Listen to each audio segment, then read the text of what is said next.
here. Because we're tight on time, I'm going to skip a long introduction. Besides, my mother writes those things anyway, so you can't believe anything. You can actually read it in the program. Ken Spiro, originally from New York, now for the last 35 years in Israel, and I am a rabbi and a historian, so I wear the two hats, and I like to combine the two together. So the presentation I'm going to do this morning, it's my baby. There it is, World Perfect. I hope you can see all the spotlights. Can you see the images okay? It's a bright light shining on the screen. It's my baby. Not only did I create the presentation, I wrote a book on it. Excellent book. Ask my mother. She'll tell you it's one of the best books you've ever read. Actually, Kirk Douglas, my oldest student who just turned 100, he said, this is a book everyone in the world should read. It's also my master's thesis, lest you think you can't monetize your education. Anyway, it's a PowerPoint presentation. It has to do with the Jewish impact on civilization. To create the presentation, I asked about 1,500 people what values they would like to see in as perfect a world as humanly possible. And here's the list they came up with. I see it's a little bit cut off on the screen, but value of life, number 1. Number 2 is world peace, a world where there's no more wars, where everyone gets along harmoniously. Number 3 is equal justice, a world where everyone is treated equally before the same set of laws.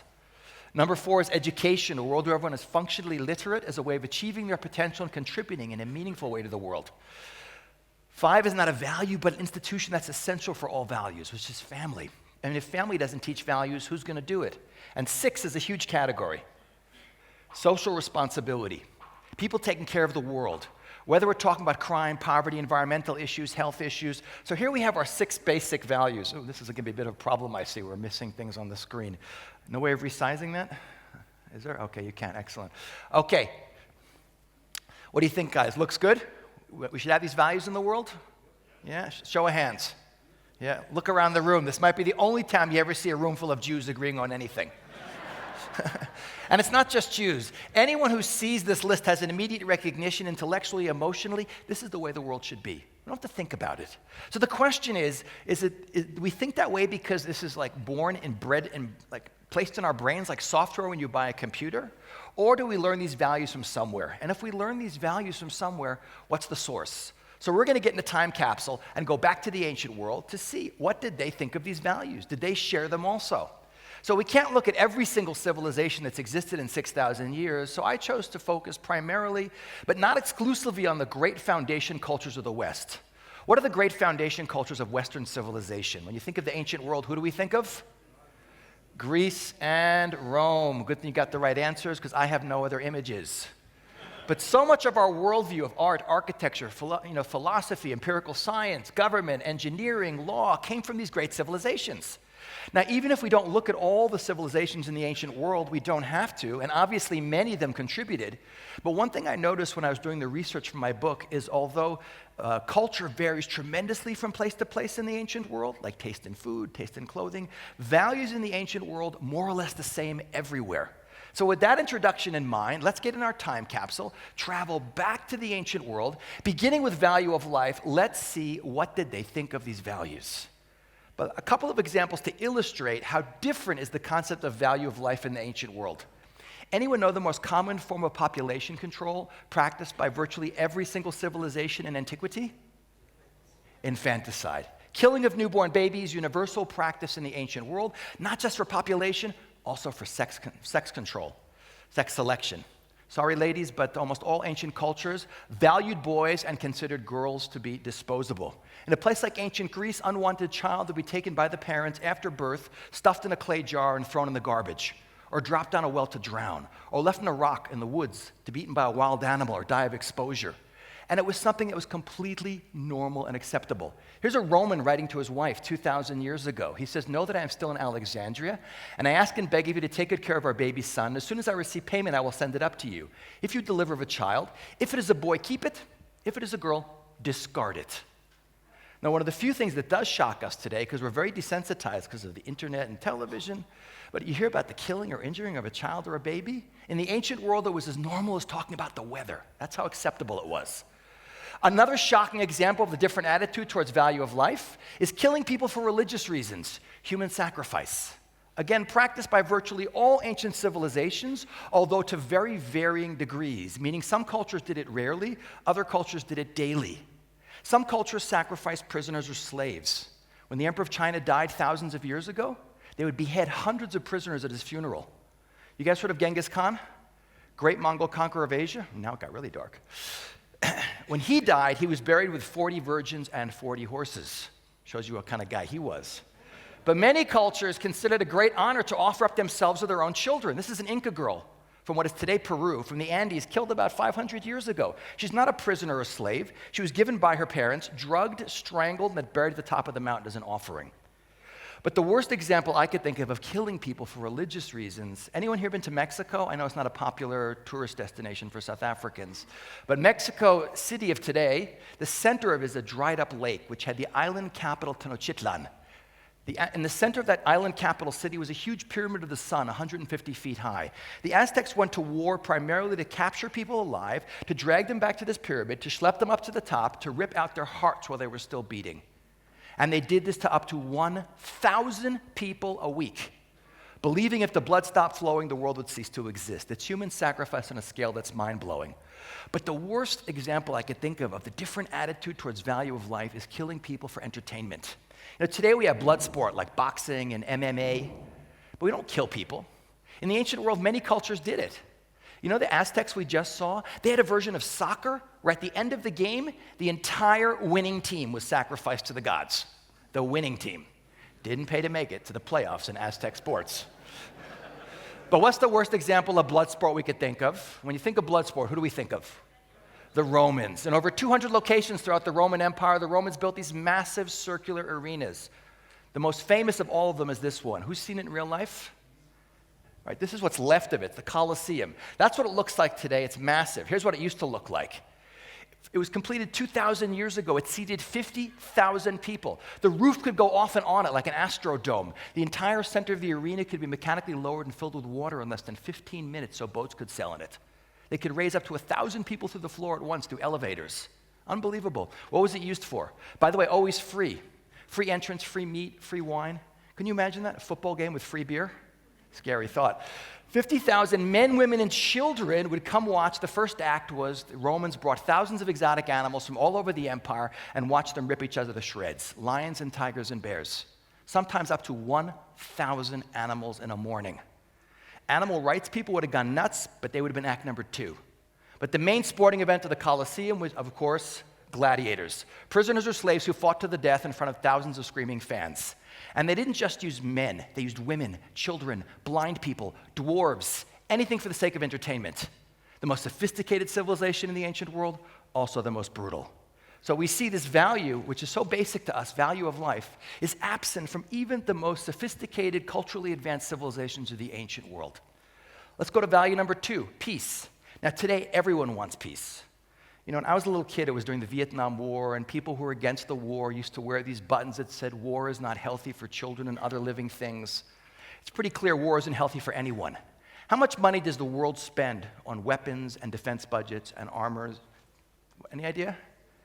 It's $1.4 trillion. That's a lot of money, of which the U.S. spends $600 billion of that.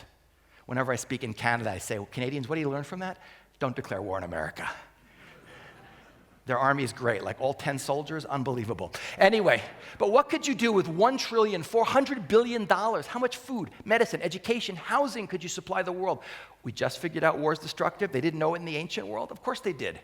But then how come 6,000 years of human history is 6,000 years of warfare?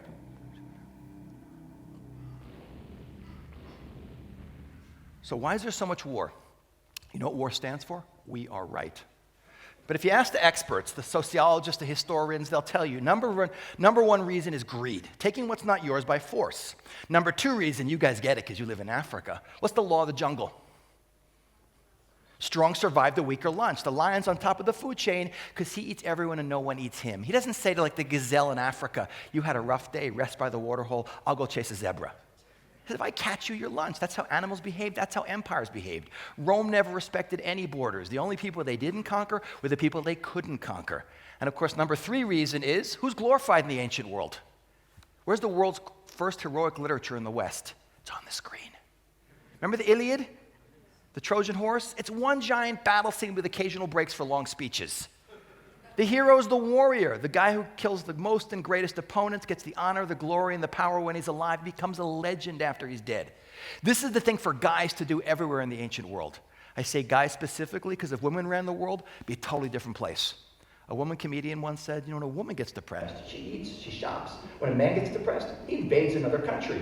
And it's glorified in all ancient literature. This is Wallace Caldwell of Columbia University. He says, war, therefore, is in the mind of the poet the chief business of men from youth to age, but he regards it as the special flower of youth. The glorification of war, the glamour and glory of battle were subjects of the finest words and pictures.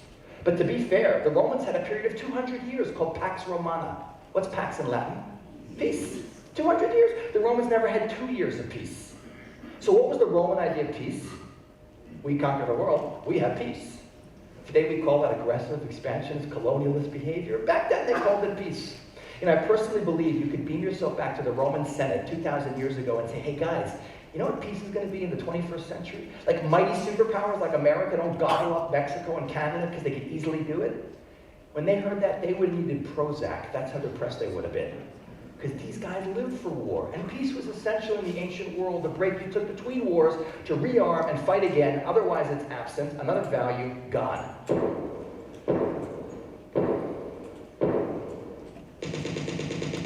See all the fun things you can do with PowerPoint? Okay, equal justice. We take this for granted because we all come from liberal democratic societies. By the way, the true power of a democracy is not so much whether you vote or not, but whether there's a system of laws. South Africa has a constitution, right? A system of laws that everyone is subject to and no one is above. We take it for granted. But if we go back to the ancient world, look at the guy on the right in the blue. Let's call him Joe Average Ancient Guy. Where is he on the socioeconomic ladder? Upper class, middle class, or lower class? He's lower class. What title do we give him? He's a peasant or a serf. We associate that title with feudal Europe. 1,000 years ago in Europe, the vast majority of the population are like this man. What do they do for a living? Same thing he's doing, he's farming. Does he own the land he farmed? Sometimes yes, usually not. Even if he owned a piece of land, who does he pay most of what he harvested in taxes to? Joe Lord. And with an outfit like this man has no plans to do any manual labor. Last time I was in Los Angeles, I saw a guy dressed just like this. Although he had a cell phone, not a sword. What gave Joe Lord the right to lord over all the peasants? And he's a teeny percentage of the population. Did they elect him? No way. The golden rule. What's the golden rule? He who has the gold makes the rules. And look at the coinage. You guys notice? Krugerrands. Don't worry, they left the country a long time ago. Anyway, birth and wealth are like the sole criteria for leadership in the ancient world. Nothing to do with being elected. And between all those peasants and nobility, is there equality before the law? Institutionalized inequality. With one set of laws for the people in power, and everyone else is at their mercy, with no rights. And of course, the ultimate elite in human history? Monarchs. A guy like Pharaoh 4,000 years ago is a living god. You have no idea how powerful this man was. By the time you get to who's that in the middle? King Henry VIII. The great Renaissance kings of Europe, they're no longer living gods, but they rule by divine right. What's divine right of kings? You remember European history? God made me king. You don't like it? Off with your head. And he did it to 2 of his own wives. He had 6 of them. Name another 2 he did it to? Everyone gets Anne Boleyn. Catherine Howard. Very good. My wife is English. It drives her crazy. I know more British history than she does. So tremendous inequality in human history. But to be fair, where does the word democracy come from? It's Greek. Demos kratos, the people govern. Where's the first democracy in human history? Athens. And Greek democracy is a lot more efficient than our democracy. Today, you don't vote directly. You vote for a parliamentarian who votes. In Greek democracy, everyone voted directly. All citizens voted directly. But who were citizens who got to vote? Who were they? More than just men. What gender? Men with land. Sounds like a rock group. A couple thousand adult men with land got to vote. It was an oligarchy. Everyone else, women, artisans, freedmen, slaves, aliens, completely disenfranchised. If you could beam yourself back to the oligarchy that ran Athens 2,500 years ago and say, hey guys, in the future, what the equal justice is going to be? Like everyone, man, woman, rich, poor, they're all going to be treated equally before the same laws? They would have shaken their heads and said, you're crazy. Henry Phelps Brown of Oxford explains. He says, the Greeks distinguished strongly between different types of persons and thought it only proper to treat them differently. This inequality of treatment they endorsed in the name of justice, an endorsement that with Aristotle included the justification for slavery. Only those men were citizens who had certain qualifications. Beyond them was taken for granted were all women, but also farmers, laborers, mechanics, freedmen, slaves, and aliens. So another value, God. Moving along to education. Now, we take this for granted because we all come from countries where we get free public education, at least up to, 12th grade. I think South Africa, same thing, I'm sure. Then it becomes, no, you don't? You don't get free public education? Really? Okay. I know if you send your kid to Jewish day school, forget it. You have to joke in America. The number one form of birth control for Orthodox Jews is day school tuition. That's a separate problem. But we assume in any liberal, democratic, first world country, not only does government have an obligation to educate its citizens, but government actually wants to do it because what do you get when you educate your population? I once asked that and a woman yelled out, an educated population. Great answer. Now, a first world country. So come on, the Greeks, the Romans, look at how organized these guys were. The Greeks loved wisdom. The Romans had such armies, incredible military. They must have had a great public school system. That's what we might think, but in reality, it's very different. What percentage of people you think in the ancient world historians estimate were functionally literate? I'm not talking about university graduates. Basic literacy skills. What percent? 0.5. We should do like a betting pool, see who comes closest. The answer is shockingly low. It's 0.1%, which means on average, until the printing press and Protestantism 500 years ago, on average, 1 in 1,000 people could read. Why are the rates of literacy so crazy low?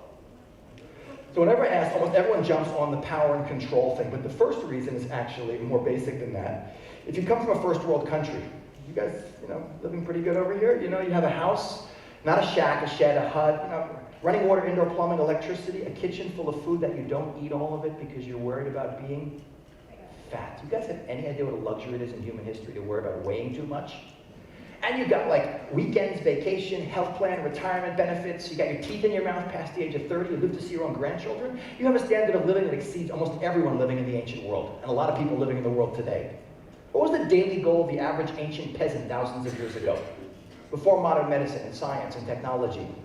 Just survival. Before that stuff, just making it through the day was even giving birth. Up until 200 years ago in industrialized England, half the children died by the age of 2. And if the name of the game is survive, what do your kids have to do as soon as they're old enough to start doing it? They have to work, which is why child labor is universal in the ancient world and the third world today. Send our kid to school, we starve. But let's say you're a little better off, you can afford to send your kid to school and even pay tuition. You think you'd find a school system for pay in the ancient world? Forget free, but even for pay, rare indeed. For instance, the Greeks loved wisdom, but they considered it a form of prostitution for a teacher to sell wisdom. A teacher would impart his wisdom to a select group of young boys, but you never sold it. And the other reason why literacy is so low, which everyone jumps on as the first reason, but it's actually probably the second, is who makes all the trouble in the world today? In the 60s, Occupy Wall Street. Who's always doing that? Who pushes all the social movements? Students. To be young and idealistic and educated and empowered, you put that together, you have a very difficult group of people to control. In the non-democratic ancient world, they figured out pretty fast the way to keep things peaceful and quiet was to keep people ignorant.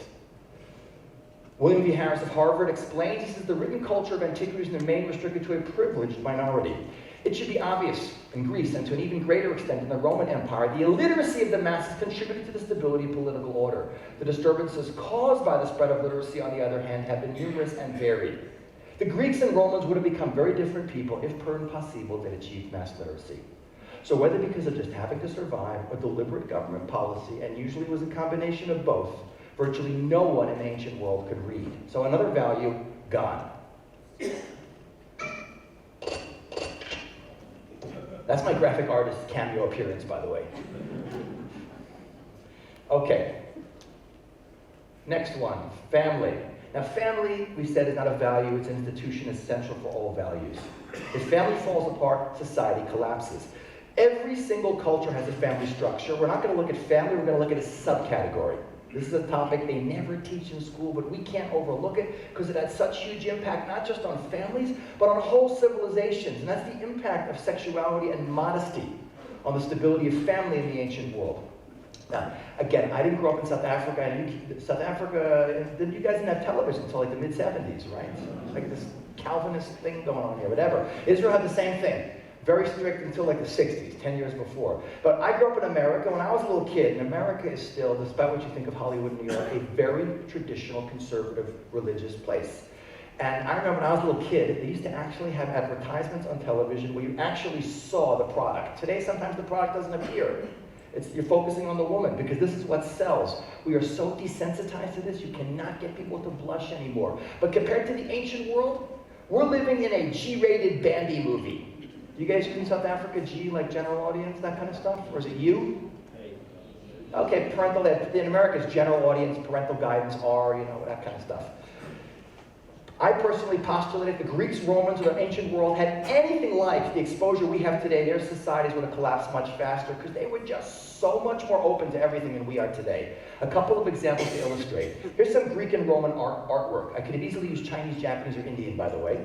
Two things about the examples I'm showing you. Number one, for modesty's sake, we remove the women. And my graphic artist, for modesty's sake, remove something from the men also. As my very proper English wife would say, the naughty bits. But anyway,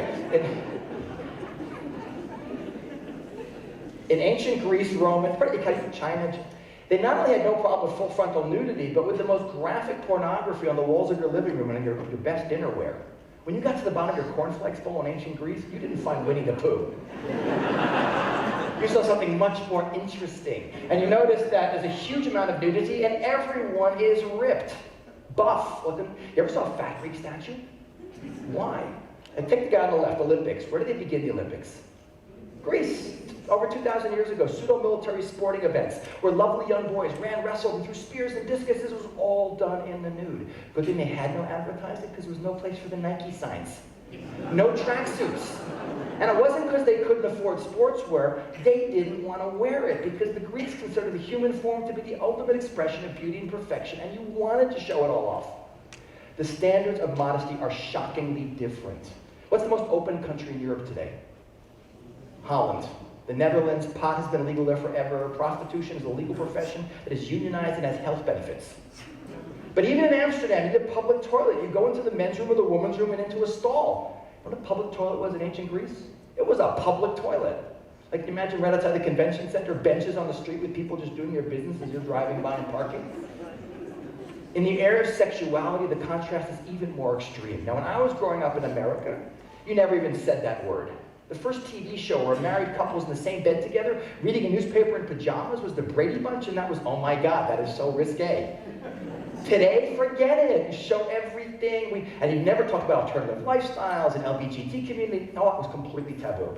Now, 21st century, Western world, we tolerate everything. You don't persecute people because of their sexual preferences. We think we're so open compared to the ancient world. We are living in that G-rated Bambi movie again. Now, by the way, even in a place like Holland, where consenting adults can do what they like in public, the government will say, fine, guys, whatever you want, no problem, but please, no children. You know the pedophile thing, unfortunately, we hear about?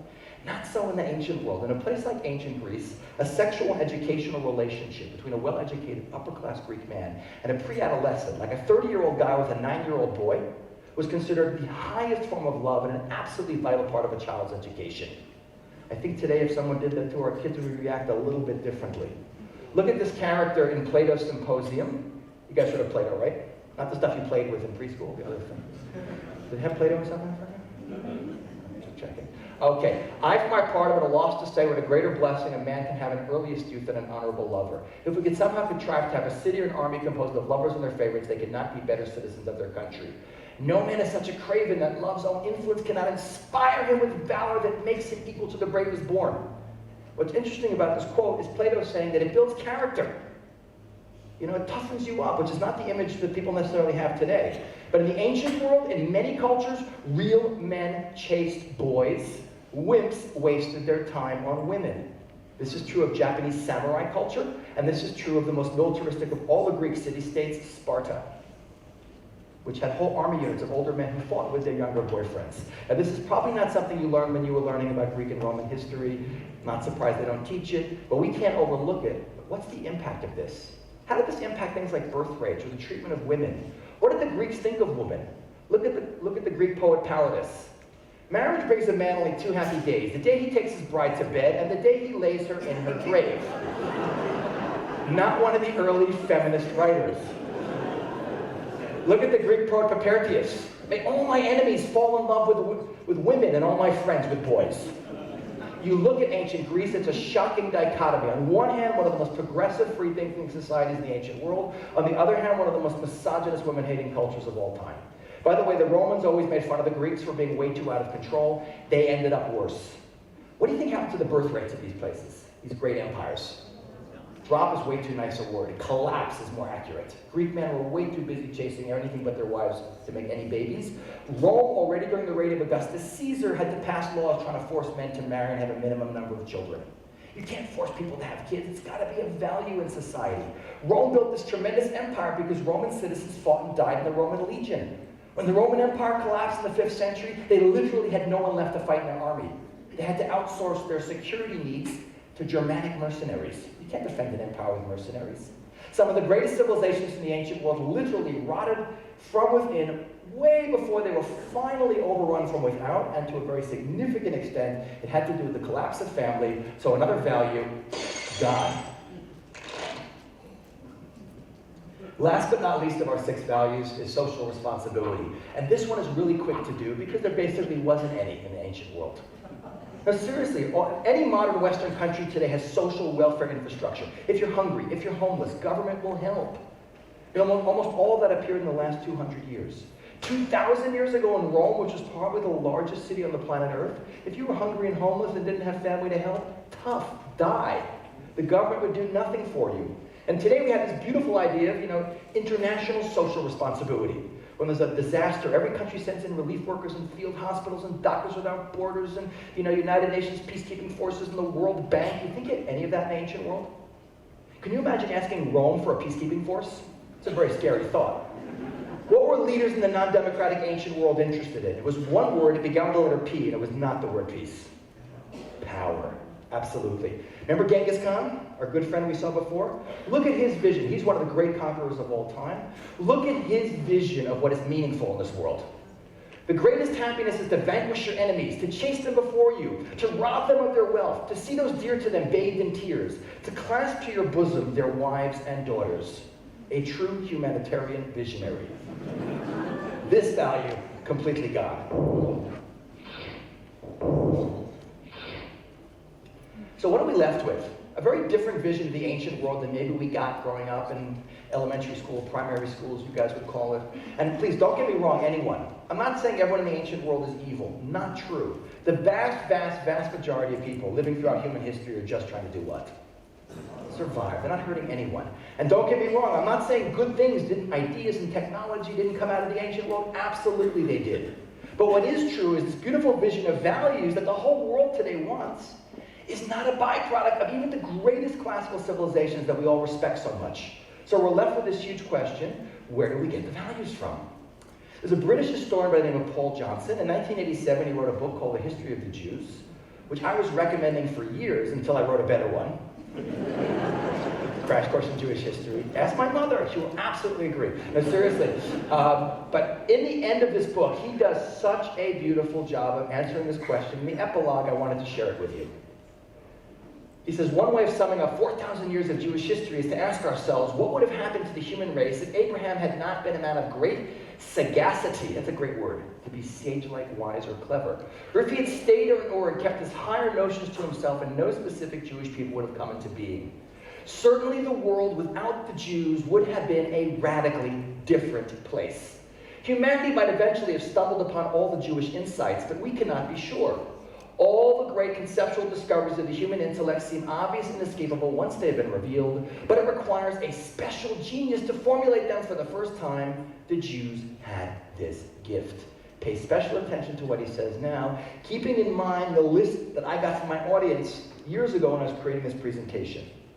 To them we owe the idea of equality before the law, both divine and human, of the sanctity of life and the dignity of human person, of individual conscience and self-personal redemption, of collective conscience and self-social responsibility, of peace as an abstract ideal and love as the foundation of justice, and many other items which constitute the basic moral furniture of the human mind. Without the Jews, it might have been a much emptier place. Above all, the Jews taught us how to rationalize the unknown. The result was monotheism and the three great religions which profess it. It is almost beyond our capacity to imagine how the world would have fared if they had never emerged. That's a nice quote. And I always say it's a good thing a non-Jewish author wrote it, because if someone Jewish wrote it, we wouldn't believe it. But what Paul Johnson is saying is not unique to Paul Johnson. In the course of writing my book and researching it, I came across dozens of presidents, prime ministers, philosophers, historians, thinkers. They all say the same thing. The Jewish people have been the great civilizing force in human history. Now again, don't get me wrong. I'm not saying Jews are perfect and everyone else is terrible. It's not true. There are plenty of righteous Gentiles in this world. There's some rotten Jews running around. We did not invent every nice idea. But ladies and gentlemen, there is no question that we, the teeny tiny Jewish people who shouldn't even be here, come to my class this afternoon. You'll really appreciate that one. That was my infomercial. We have had a far bigger impact on the collective conscience of humanity than the greatest civilizations and empires. As to why that is so, I'm going to show you in just a minute, but what I want to do now, briefly, much more briefly than I did the first part, is I want to run you back through this list and show you how in every single one of these areas, Judaism is truly revolutionary. So to begin at the beginning with value of life, the clearest distinction between the Jewish concept of value of life and like everyone else in the ancient world is best seen by number 6 of the 10 Commandments. What's number 6? Right, always mistranslated as thou shalt not kill, but don't murder.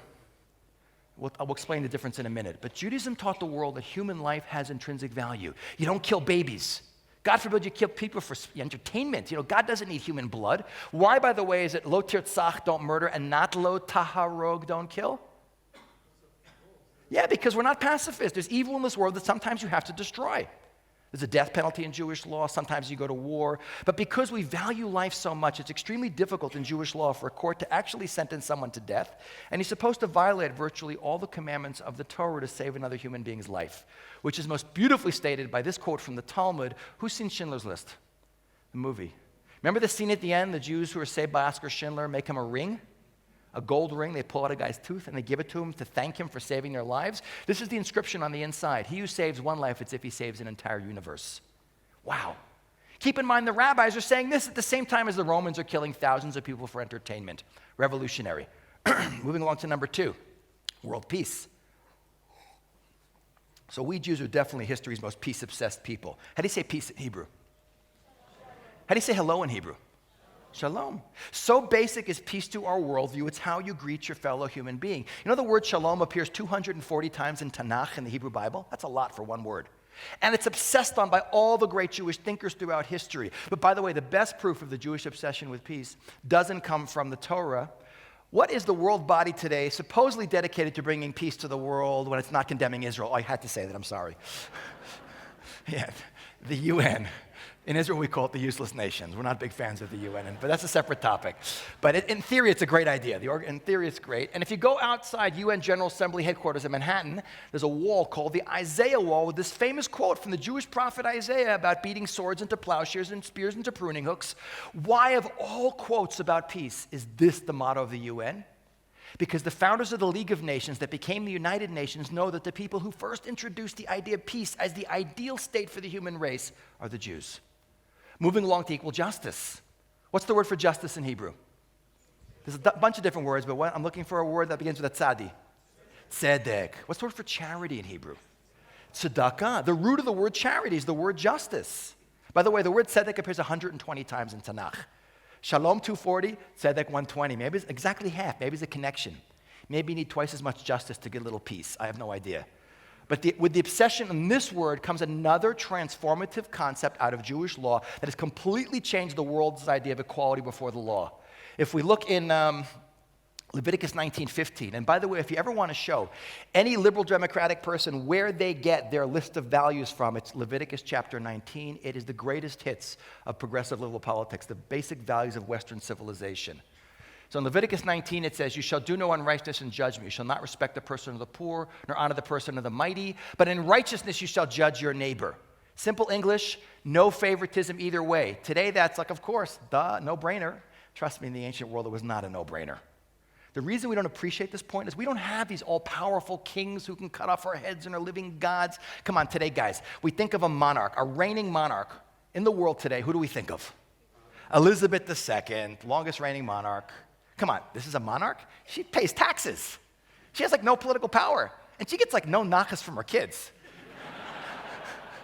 Maybe the grandchildren she gets nachas from. This is not a monarchy. Compare these guys to a Jewish king. You know, a Jewish king, every Jew's supposed to write a Torah scroll, and a Jewish king has a separate commandment to write a second mini Torah scroll attached to his arm. Why would a person walk around with a Torah scroll attached to his arm? It says right in the book of Deuteronomy 17. So he will learn to fear the Lord his God, to keep all the words of his Torah and do its statutes. Because the king has to know there's a king of kings, and no one, not even the king, is above the law.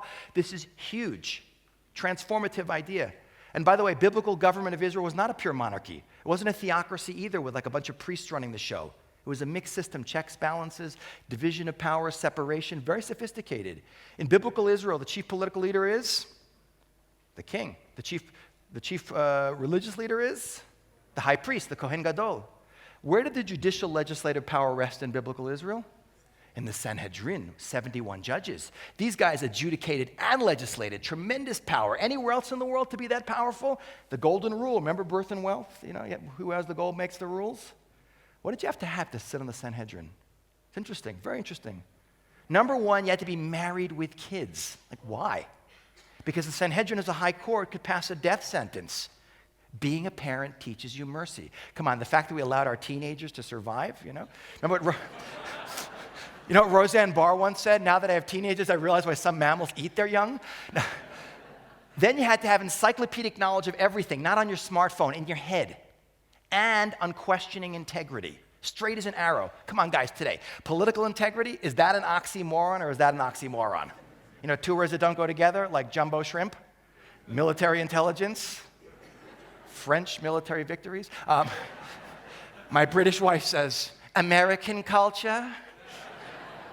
Then I say, British cooking, and then I don't get dinner for a month. Anyway, it's a true meritocracy. The best person for the job gets the job regardless of their position in society. Okay, moving along to education. We could actually skip this because every Jewish parent thinks there's 11 big commandments.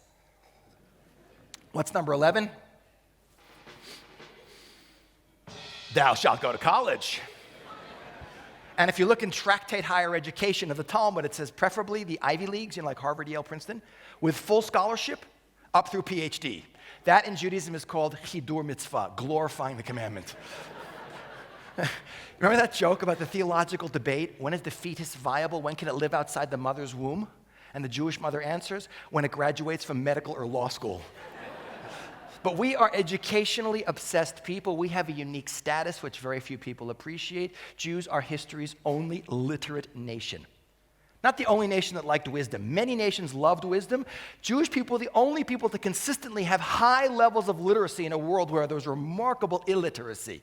And it goes back to the most important idea that we, the Jews, taught the world. That unlike everyone else who is saying, keep people ignorant to control them and, under the thumb, Judaism says educate people to empower them to take responsibility. That's the basic function of a human being, is using your free will correctly. Look at how strongly, you guys know Maimonides, great medieval Jewish scholar and doctor. His mother was so happy. My son, the Gadol, and a doctor. Anyway, Maimonides, who died in 1204, and he's just summing up the Jewish worldview about education. He says, appoint teachers for the children in every country, province, and city. In any city that does not have a school, excommunicate the people of the city until they get teachers for the children. If they don't, destroy the city, because the world exists only because of the breath of children studying. Destroy the city? No Jewish community was ever destroyed because it didn't have a school, because we literally had free public education before anyone thought of it. And if you think, Maimonides, Jewish propaganda, look at what medieval French Catholic thinker and theologian Peter Abelard says about the Jews going back over 800 years ago. He says, a Jew, however poor, if he had 10 sons, would put them all to letters, not for gain as the Christians do, but for understanding of God's law. And not only his sons, but his daughters. Moving along to family. Now, family for us is huge. You know why? It's the number one excuse to get together and eat, which we all know is the Jewish cultural pastime. People ask me to summarize Jewish holidays. Remember that joke? Summary of all Jewish holidays. They tried to kill us, they won, let's fast. They tried to kill us, we won, let's eat. It's coming up soon, Purim. But going back to the first male-female relationship in the Bible, we see with Adam and Eve a revolution from the very beginning. It says in Genesis 2, a man shall leave his mother and father and cleave to his wife, and they will become one flesh. The Torah is not bringing down, give your wife a hug. As beautiful as that is, it's bringing down a much more profound Kabbalistic idea that's called zivug. that a man and a woman are two halves of the same soul. They come together to create one being, and you're not complete until you're married, and the sexual and emotional energy of a man, by the way, the Torah is speaking explicitly to men here, has to be focused exclusively into one relationship. Few people appreciate how Judaism's controlling and directing sexuality has been one of the greatest stabilizing, liberating forces in all of human history. Dennis Prager sums it up beautifully when he writes, man's nature, undisciplined by values, will allow sex to dominate his life and the life of society. When Judaism demanded that all sexual activity be channeled into marriage, it changed the world. Societies that did not place boundaries around sexuality were stymied in their development. The subsequent dominance of the Western world can, to a significant extent, be attributed to the sexual revolution initiated by Judaism and later carried forward by Christianity. And last but not least, we have social responsibility. And this is the other area where Judaism has been truly transformative, because not only are the Jewish people history's only consistently literate nation, Jews are the only people to always have highly developed social welfare infrastructure. Way before anyone else thought of it, the smallest, poorest Jewish communities had social welfare infrastructure. And it goes back to a transformative idea that Judaism brought into the world, which is beautifully stated by two quotes from, again, Leviticus 19. The first is, Lo talmod al dam re'echa. Don't stand by your neighbor's blood. It doesn't mean if you see someone bleeding, don't stand in it because you ruin your shoes. It means if you see a person in distress, you got to help. We didn't invent law. Every country and civilization that doesn't want anarchy has a legal code. But law is always about being prohibitive. Don't murder, don't steal, pay your taxes. Judaism has a unique proactive component. You have to actively do good. Today, anywhere in the world, if you see someone in trouble and you don't help, what are you? I'm a bystander. It's not my problem. I don't want to be involved. Judaism says, you're either part of the problem or part of the solution. Doing nothing makes you part of the problem. You have a legal obligation to be part of the solution. You guys know it's 3,328 years since Mount Sinai, and there's virtually no legal code on the planet Earth that says you have to actively do good, which is most beautifully stated by probably the three most famous words from Leviticus, Ve'ahavta li'arecha kamocha, love your neighbor as yourself. What does that mean? You smile at people? Hand out flowers? Tell them have a nice day? No, you give 10% of your income to charity. You have to help the widows, the orphans, the downtrodden, the oppressed. It's not just Jews, it's also non-Jews. It's not just human beings. You guys know the first animal rights legislation, the first environmental law that appears anywhere in the world appears in the Hebrew Bible and Jewish law. It's this whole sweeping vision of taking care of the world, which is part and parcel of Jewish civilization and culture and society way before anyone else in the world thought of it. And most of the great social thinkers of the modern world will credit the Jewish people with being their source of inspiration, or the Bible. Here's a great example, Lyman Abbott, who's a preacher and publicist. He says, from the beginning of the 20th century, he says, it would be impossible to mention any other people of even a much later age whose law and constitution embodied an ideal so noble as that embodied in Hebrew civil laws, or any people whose history shows the existence of political institutions so essentially just, free, and humane. We Gentiles owe our life to Israel. It is Israel who, in bringing us the divine law, has laid the foundations of liberty. It is Israel who had the first free institutions the world ever saw.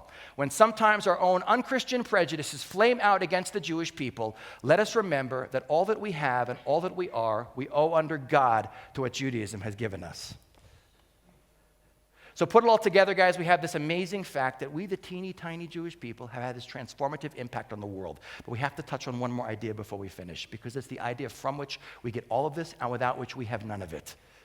So besides obvious great Jewish contributions to the world, like gilt bagels, junk bonds, leverage buyouts, Einstein, Marx, Freud, 23% of all the Nobel Prizes since 1900, what is the greatest Jewish contribution to the world? One God, brought to you by the Jewish people. One God and one absolute standard of morality. Call it ethical monotheism, call it whatever you like, but it's certainly the most transformative idea in all of human history. An idea which 4,000 years ago no one had appreciated, because in the ancient world, everyone had a world full of gods, and you thought each god wanted something different from you. Into that world almost 4,000 years ago comes one man, Abraham, who's great for two reasons. A, in a world that has lost connection with God, Abraham, radical, transformative, free thinker, is able to reconnect. But imagine being the only person in the world to believe in a radically transformative, unacceptable idea. How many of us have the chutzpah to whisper to our best friends? That's what Shema Yisrael Hashem Elokeinu Hashem Echad is. That's our shmantra, our battle cry. God is it, the source of morality and spirituality. And that idea has been so transformative in human history. If we jump back to the beginning of the Bible for just a minute, we see, in the beginning it says we're made in His image. And since God has no parts, what do we have that's God-like? A soul, neshama in Hebrew. an infinite spark that each of us has. Look at the implications of every human being have this neshama. If every human being has a soul, then every life has value. That's where it comes from. And if every human being has a soul, there's a fundamental equality amongst all of us. And if we're made in God's image, we have an obligation to act like God. That's why one of the 613 is v'halachta b'drachav, be like God, go in his ways. Few of us appreciate how transformative these ideas have been. John Adams, the second president of the United States, brought it down beautifully. He says, I will insist the Hebrews have done more to civilize man than any other nation. And he talks about how the whole idea of one God, chance had ordered the Jews to preserve and propagate for all mankind the doctrine of a supreme, intelligent, wise, almighty sovereign in the universe, which I believe to be the great essential principle of all morality and consequently of all civilization. They are the most glorious nation that ever inhabited this earth. The Romans and their empire, but a bubble in comparison to the Jews. They have given religion to 3/4 of the globe and have influenced the affairs of mankind more and more happily than any other nation, ancient or modern. And if he were running for president, I would definitely vote for him. And this was what brings us to what our mission has truly been in history. We're not about conquering or converting. The job of the Jewish people is to lead by example, to take values we get from God and show the rest of the world. People look at us and say, wow, look at these people. I want to be like them, which is what chosen people's about. We're not chosen for privilege. We're chosen for unique responsibility. What's the responsibility? Tikkun olam. How do we translate tikkun olam? Fix the world. Certainly beats the heck out of save the whales. And we have to appreciate that this is the mission of the Jewish people. For 2,000 years, the world called us crazy. From Abraham to the birth of Christianity, people thought we're nuts. Then out of Judaism will come 2 offshoot religions which will ultimately convert billions of people whose ancestors used to be a bunch of amoral pagans to a worldview that is essentially Jewish. Who are we talking about? Who are these billions of people? Christians and Muslims. And how else is Jewish ideas spread around the world? Not just through religious ideology, but through modern liberal democracy. It says right in the Declaration of Independence of the United States that we are endowed by our Creator. The basic foundation of modern liberal democracy comes from the idea of one God. So why did I create this presentation? You know, if you make a graph of religions of the world, we are so small, we don't even appear on it. There we are, 0.2% of the world's population. But if you make a graph of impact on the world, we are right off the charts. Smallest of nations, biggest of impacts. So just to end with a thought, you know, so many Jews are walking around the world thinking that Judaism, especially younger Jews, is meaningless and irrelevant. Nothing can be further from the truth. We have to have some Jewish pride. Pride, by the way, is a dangerous word. It's not walking around thinking we're better than anyone else, but it's justifiable self-respect at the historically proven power of Jewish people and Jewish ideas to impact the world, because it's a fact that the entire human race is in a different place because of us. But ladies and gentlemen, it's also a fact that as much of the world has moved much closer to Jewish values, we still got a long way to go. The world still needs role models. And like we always say in Esha Torah, where I teach, you can't represent the Jewish people till you know what the Jewish people represents. Our job in this world as individuals and as Jews is to bring out our own unique potential. Our job is to be educated, because if we're ignorant, we can't be leading. Ignorance is more dangerous to us than anti-Semitism. And our job is, of course, to also be a light. You know, we have Jews for every ism but Judaism in this world. We love causes. But the ultimate cause the world needs us for is to be the God Squad, to connect humanity back to God and the values that come from it. And most importantly, we have to do it together as one people. We have to have some Jewish unity. And I know it sounds impossible. Look at the infighting and the ignorance and the assimilation. But guys, if you look at the fact that we are still here and the fact that we have impacted the world, supernatural. You know who said it the best? First Prime Minister of Israel, David Ben-Gurion, when he said, a Jew who doesn't believe in miracles is not a realist. A great quote for a man having a really bad hair day. So ladies and gentlemen, I apologize. I really have to stop, but I hope you guys appreciate the point, and let's hope that we all use that incredible drive we have. We put our heads together as proud, unified, educated Jews, and finally give the world the beautiful vision they've been waiting for 3,000 years, which is beautifully the vision of the prophet Isaiah. Thank you very much.